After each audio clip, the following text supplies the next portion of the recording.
Hello everyone, new একটা mini blog সবাইকে welcome. আর আমার তাতে অনেক অনেক ভালোবাসা। তো আজকে গিয়েছিলাম ডক্টরের চেকআপে। তো ডক্টরের চেকআপ দেখানো হয়ে গেছে। তো তারপরে চলে এসেছি রাসের মেলাতে। কাদের কাদের ওখানে রাসের মেলা হয় অবশ্যই আমাকে কমেন্টসে জানিও।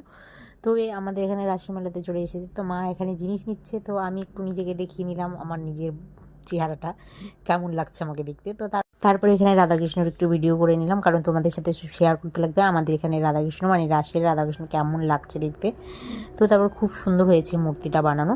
তো তারপরে আমরা কিছু সবজি বাজার করে নিলাম আর কিছু কেনাকাটা করে নিলাম। কেনাকাটার পরে তারপরে তো চলে আসলাম আমরা টোটোতে উঠে পড়লাম। ওগুলো তোমাদের সাথে শেয়ার করা হয়নি। তারপরে টোটোতে উঠে গুটি গুটি পায়ে চলে আসলাম বাড়িতে নেমে পরে মা এদিকে কার্তিক পুজো করবে, তো তার জন্যই ঘট বসিয়ে রাখবে। এই বছর পুজো করবে না, তো তার জন্য এখানে সব কিছু গুটিয়ে নিচ্ছে, সব কিছু রেডি করে নিচ্ছে। এখন মা পুজোতে বসবে। তো ভিডিওটা এই পর্যন্ত কেমন লাগলো অবশ্যই জানিও। ভালো লাগলে চ্যানেলটাকে সাবস্ক্রাইব করে দিও আর ফেসবুকে ফলো করে দিও।